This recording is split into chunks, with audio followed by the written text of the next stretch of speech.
पवन पुत्र मकरध्वज की कथा।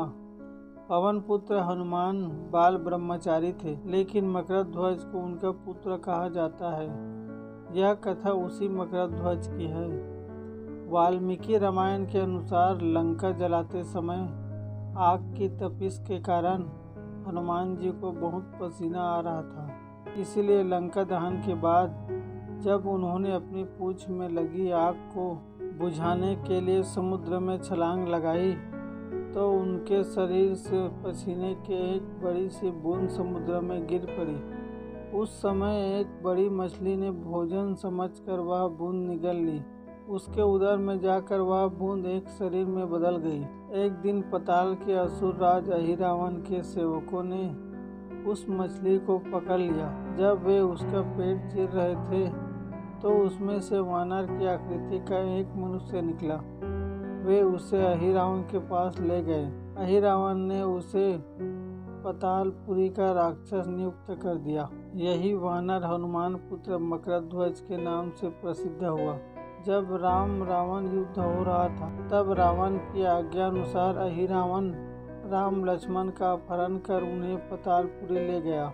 उनके अपहरण से वानर सेना भयभीत व शोककुल हो गई, लेकिन विभीषण ने यह भेद हनुमान जी के समक्ष प्रकट कर दिया। तब राम लक्ष्मण की सहायता के लिए हनुमान जी पातालपुरी पहुँचे। जब उन्होंने पाताल के द्वार पर एक वानर को देखा, तो वे आश्चर्यचकित हो गए। उन्होंने मकरध्वज से उनका परिचय पूछा। मकरध्वज अपना परिचय देते हुए बोला, मैं हनुमान पुत्र मकरध्वज हूँ और पातालपुरी का द्वारपाल हूँ। मकरध्वज की बात सुनकर हनुमान जी क्रोधित होकर बोले, यह तुम क्या कह रहे हो दुष्ट? मैं बाल ब्रह्मचारी हूँ, फिर भला तुम मेरे पुत्र कैसे हो सकते हो? हनुमान जी का परिचय पाते ही मकरध्वज उसके चरणों में गिर गया और उन्हें प्रणाम कर अपनी उत्पत्ति की कथा सुनाई। जी ने भी मान लिया कि वह उनका ही पुत्र है, लेकिन यह कहकर कि वे अभी अपने श्री राम और लक्ष्मण को लेने आए हैं। जैसे ही द्वार की ओर बढ़े, वैसे ही मकरध्वज उनका मार्ग रोकते हुए बोला, पिताश्री, यह सत्य है कि मैं आपका पुत्र हूँ, लेकिन मैं अभी अपने स्वामी की सेवा में हूँ, इसलिए आप अंदर नहीं जा सकते। हनुमान जी ने मकरध्वज को अनेक प्रकार से समझाने का प्रयास किया, किंतु वह द्वार से नहीं हटा। तब दोनों में घोर युद्ध शुरू हो गया। देखते ही देखते हनुमान जी उसे अपनी पूंछ में बांधकर पाताल में प्रवेश कर गए। हनुमान सीधे देवी मंदिर में पहुंचे, जहां अहिरावण राम लक्ष्मण की बलि देने वाला था। हनुमान जी को देखकर चामुंडा देवी पाताल लोक से प्रस्थान कर गई।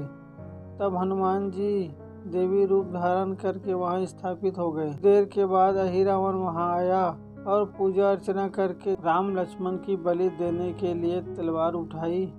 वैसे ही भयंकर गर्जना करते हुए हनुमान जी प्रकट हो गए और उसी तलवार से अहिरावण का वध कर दिया। उन्होंने राम लक्ष्मण को बंधन मुक्त किया। तब श्री राम ने पूछा, हनुमान, तुम्हारी पूंछ में यह कौन है? बिल्कुल तुम्हारे समान ही लग रहा है, इसे खोल दो। हनुमान जी ने मकरध्वज का परिचय देकर उसे बंधन मुक्त कर दिया। मकरध्वज ने श्री राम के समक्ष सिर झुका लिया। तब श्री राम ने मकरध्वज का राज्य अभिषेक कर उसे पाताल का राजा घोषित कर दिया और कहा कि भविष्य में वह अपने पिता के समान दूसरों की सेवा करे। यह सुनकर मकरध्वज ने तीनों को प्रणाम किया। तीनों उसे आशीर्वाद देकर वहां से प्रस्थान कर गए। इस प्रकार मकरध्वज हनुमान पुत्र कहलाए। अगर आप इस वीडियो को पहली बार देख रहे हैं, तो हमारे चैनल को सब्सक्राइब कीजिए।